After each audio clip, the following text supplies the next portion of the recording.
산타입니다. 4월 2일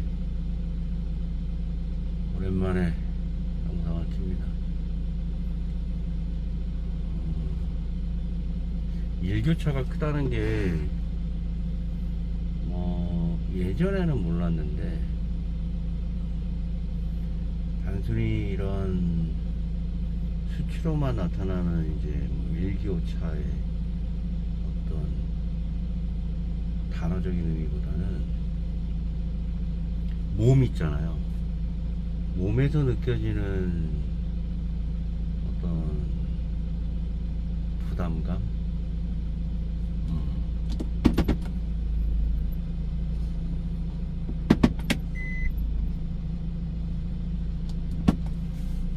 사실 유년기, 청년기, 장년기 같은 경우는 워낙 그 신체 리듬이 그죠? 건강하고 원활하고 회복도 빨리 되고 있지만 50대 이후가 되면은 말이죠, 왠지 모르게 난 왜 내가 이렇게 몸이 부대끼나 이런 생각을 했는데, 일교차 때문인 것 같더라고요. 낮에는 막 15도, 16도까지 올라가고, 아침에는 영상 4도, 5도 막 이래버리면 10도 이상 차이 나잖아요. 그럼 이렇게 관절이라든가 이런 호흡기 계통 쪽에서 무리가 있는 것 같아요. 설명할 수 없는, 우리 비전문가니까 설명할 수 없지. 하지만 살아가는 자체가 임상실험이다. 환절기 때는 정말 힘들어. 축 처지고. 그리고 근골격 쪽도 확실히 요맘때 조심해야 돼요. 우리에도 이렇게 자신에게 맞는 이런 운동들을 찾거나 그런 게 좋은 것 같아요. 나는 이제 그런 생각을 했어요. 내 몸 정도면 매일 한 3km 이렇게 5km 이렇게 뛰는 게 전혀 문제가 될 일이 없다고 생각했어요. 근데 매일 뛴다는 게 너무 힘들더라고. 퍽퍽 퍼지더라고. 심지어는 일주일에 5번씩 뛰었는데 몸살이 심하게 나온 거야. 몸살이요.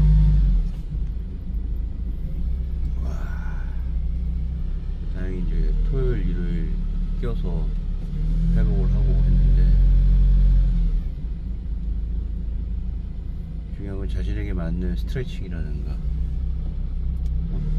근력 운동, 이런 게 필요한 것 같아요. TV나 영상 속에서 나오는 그런 화려한 퍼포먼스들,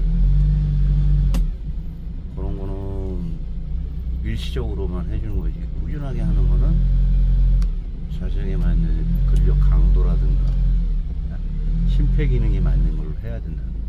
그 나이와 성별, 날씨, 온도 다 고려를 해야 되는 거야. 운동이 막 하는 게 아니라, 운동 잘못하면 망가진다는 말이 맞는 거 같아. 팍팍팍 뛰었는데 목은 나가고 발목 나가고. 오늘 날씨 기가 막힙니다. 일단 맑고, 지금 6시 21분인데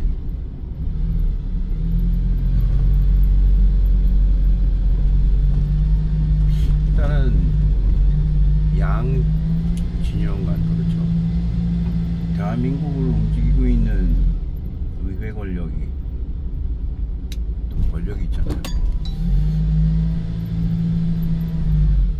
국힘당과 민주당, 양당 간에 지금 4월 11일 목표로 여러 가지 찾아보자 하는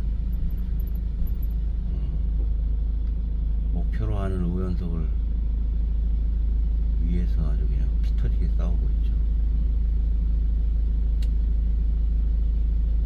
중간에 보면 용서들도 그냥 하는 거고, 걸리면 용서하는 거고, 또 걸렸다 하더라도 뭐 양심에 기반한 내용이긴 하겠지만 식상한 것 같아요. 4년마다 저런 내용, 돈과 관련된, 재산과 관련된,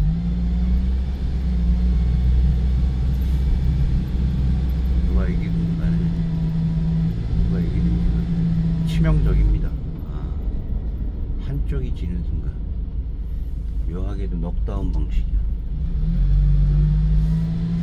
이번 국회의원 선거는 승자독식 방식 같아요. 얘기하지 않아도 한쪽에서는 한쪽을 죽이려고 하는 고약한 세상이니까.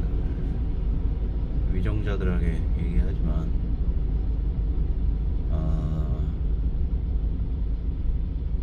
좀 더 품이 있고, 그걸 내가 지금 미국이라고 얘기하고 구라파라고 얘기하는 게 아니에요. 대한민국만이 가질 수 있는, 대한민국 안에서 찾아야 되거든.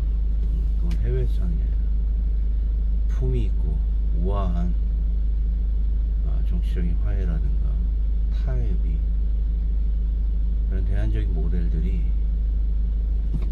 정부의 세금이 들어가는 여러가지 집단들에 의해서 발굴돼야 된다고 생각합니다. 개인적으로 무한여행 창업자를 상당히 존경합니다. 상당히 존경합니다. 그분이 살아온 궤적과 업적들, 사람이 흔들림이 없을 수는 없어요. 사람이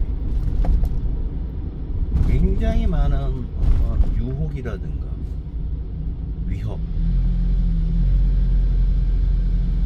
갈등 등을 통해서 자신이 가지고 있는 신념이 무너지는 사람들이 숱하죠, 숱해. 그건 권력이 있거나 힘이 있거나 스마트하거나 뭐 이런 부분이 아닌 것 같아요. 그래서 위인들은 그 위인으로서의 가치를 받는 것 같아요. 그 중에 눈에 띄는 사람이 이제 유한양의 창립자인데, 그거에 대해서 여러 이야기를 듣고, 특히나 그 1900년 초에 어린 초등학교 나이, 지금으로 얘기하면 그 나이에 미국으로 그 선친의 뜻에 따라서 엄혹한 열강의 그 틈바구니에서 숨이 곧 끊어질 듯한 왕조의 말에 선친은 교육의 중요성을 알잖아요. 마치 요시다 쇼인이, 근데 그 사람을 내가 그 어떤 국가의 제국주의에 앞장섰던, 그리고 한국을 침략해야 되는 사람의 입장에서 하는 게 아니라, 어떤 한 국가에서 열강의 틈바구니에 영국이나 미국의 압박 속에서 어떻게 살아남아야 대한 일본에 대한 존재감을, 위협에 대해서, 그런 부분에 대한 어떤 그 사람의 사상, 동양에서 어떻게 살아남아야 될지에 대한 그런 부분을 내가 말하는 거지. 요시다 쇼인 밑에는 우리가 잘 알고 있는 이토 히로부미라든가 이런 어마어마한 흉악한 사람들이 있어요. 거기에는 그 최상에는 요시다 쇼인이라는 사람이 있어. 현 구마모토, 야마구치, 조슈죠, 조슈. 예전에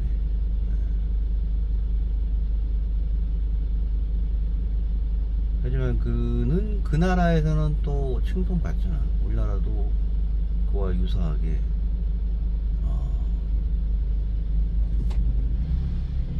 시도하거나 그에 준하는 국가를 위해 봉사한 사람이 있었다. 국가의 근간을 이루는 사당 체계를 가지고 경제적인 활동을 통해서 국가에 상당한 인사이트를 준 사람이 있었다. 박정희 대통령이 그런 얘기를 했다고 하잖아요. 대한민국에서 현재 그 경제 활동에 대한 커다란 흐름은 당시에 60년대, 61년 혁명 이후에 쿠데타 이후에 대한민국은 수출로 성장을 해야 된다는 얘기를 했다고 하잖아요. 근데 그 이야기가 유한양행의 창립자께서 지론으로 가지고 있던 얘기였다고 합니다. 그는 미국에서 상당한 부를 이루었다고 하죠. 통조림 안에, 그죠? 통조림 안에 야채를 넣는 동양인들한테 많이 풀려서 역시 어마어마한 거품을 벌었다고 합니다. 그러나 나중에 태평양 전쟁이 일어나고 거기서 조선으로 돌아갈 수 없는 상황에서 미국 내에서 사업을 다시 벌이고 거기서 미국에 있는 CIA 전시인이 어떤 조직에서 동아시아 지구에 조선 관련된 내용, 특히나 조선이 관련된 내용의 보고서의 탁월한 활동을 인정받아서 요원으로서 SOS인가요? SOA인지 요원으로서 인정을 받잖아요. 보고서 자체가 워낙 탁월해서 기밀로 분류될 정도로 조선의 침공 당시 일본이 가지고 있었던 조선을 어떻게 하면 다시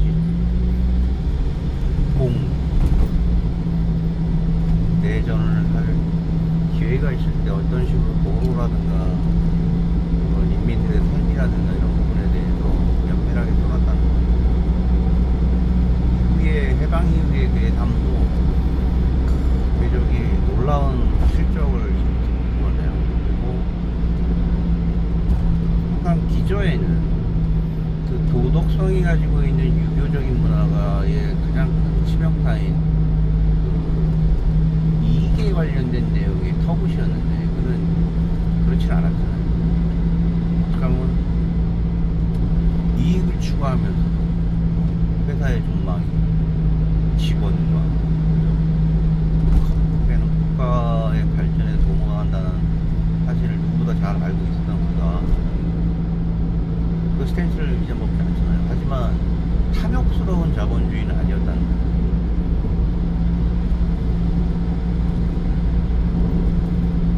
배신과 배반이 그에게 없었겠어요?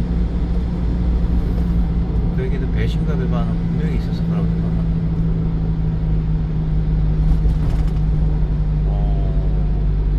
워낙 당시 60년대 자본군이 충분하지만 주식 공개를 통해서 자기 직원들에게 같이 부를 공유하자는 아이디어를 사장이 직접 낸 거예요. 주주들은 반대를 하죠. 아니 자본주의인데 기업 공개해갖고 이렇게 되면은 뭐 여러 가지 그 제약이 되고 감지를 받잖아요.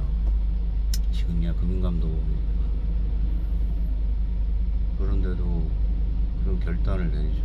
그것도 주식을 많은 국민들이 자신의 회사의 주식을 싸게 살 수 있도록 주당 가장 싼 주식 발행으로 발행하죠. 아까 말씀드렸듯이 배신과 배반이라는 게 그에게 없었겠죠. 배반이지. 주권위원회 주식 관련된 내용의 신탁을 했는데 그게 주식이 나오게로 한 날 주식이 시장 밖으로 흘러나오질 않는 거야. 그래서 유한양행 쪽에 임원이 이제 찾아간 거지. 보이쇼 어떻게 된 거냐. 알고 봤더니 이 탐욕스러운 이 증권 내부에 있는 그 스태프들이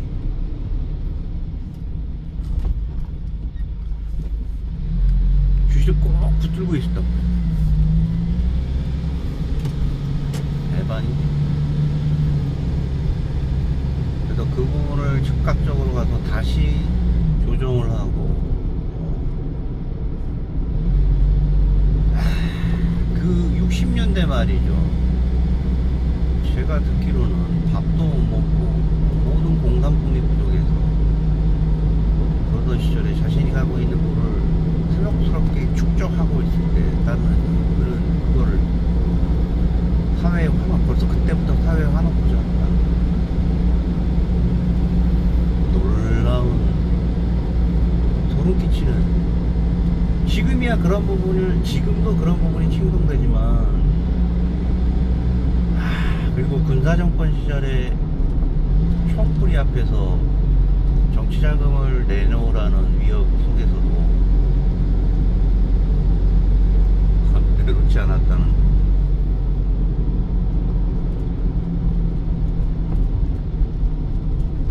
어른이들 가끔가다 유한양행 쪽에 원료를 납품을 해요.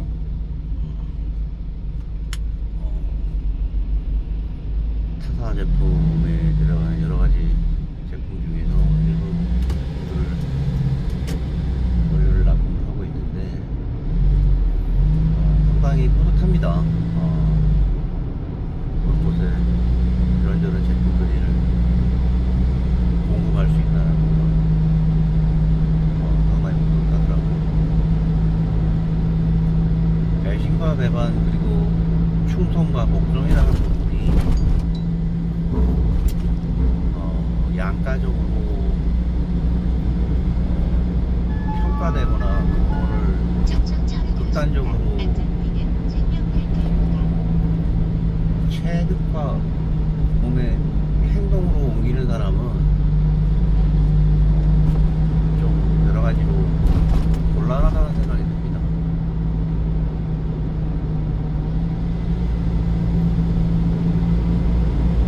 어떤 사람에 대한 지지가 있다고 보지만 한편으로는 질투심으로 인해서 그 사람에 대한 지지를 알게 모르게 틀어놓는 부분, 사람이니까 있을 수 있다? 그런 부분을 굉장히 폭이 넓게 움직이는 사람도 있습니다. 이건 제 얘기가 아니라 굉장히 살면서 그런 부분은 조심해야 되는 부분입니다. 오히려 적이 나은 부분이지, 이런 양가적 관계에 있는 사람들은 굉장히 곤란하다. 유한양이 그런 사람들이 없었겠냐. 헤르도토스라는 사람이 있어요. 히스토리, 남자의 이야기를 쓴 히스토리, 인류 최초의 역사서로 불리는 그 책을 요즘 읽고 있는데, 3장에 보면 3단원, 1단, 2단, 3단원에 165절인가 페르시아의 한 왕이 바빌론을 치기 위해서 두 번째 바빌론을 치기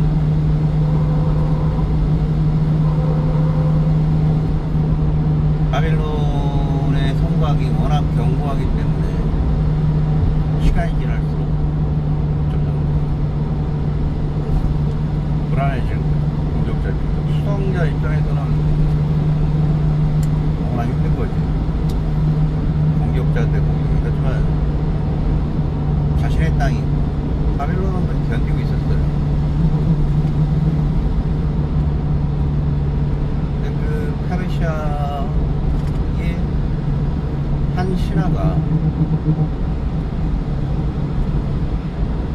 왕에게 찾아가서 또 제가 얘기하는 건 충성심에 대한 얘기, 이런 얘기를 합니다.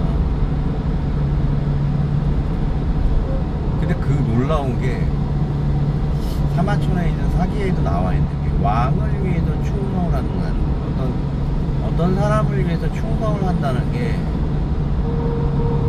극단적이지만 이런 것이야 라고 보여주는 아주 놀라운 사례인, 역사적인 사실인 것 같아요. 바빌론을 침공하는데 페르시아가 보복을 치고 있는 거예요. 기원전 6세기입니다.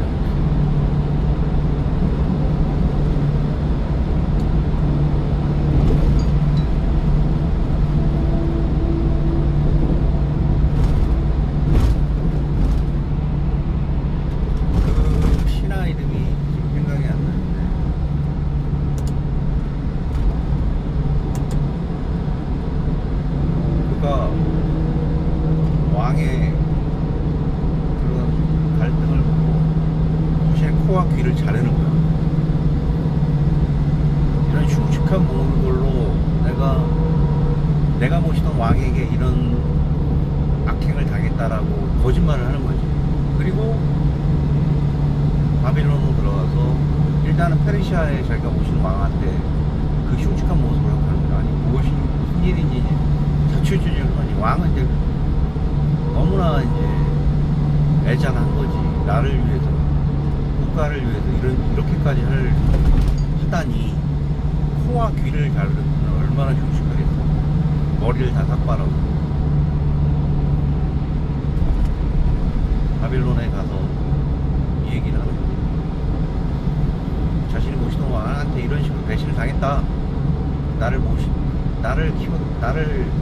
거둬달라. 이력 하나만 넣어주겠다. 전직 장군이라는 걸 또 알게 되죠.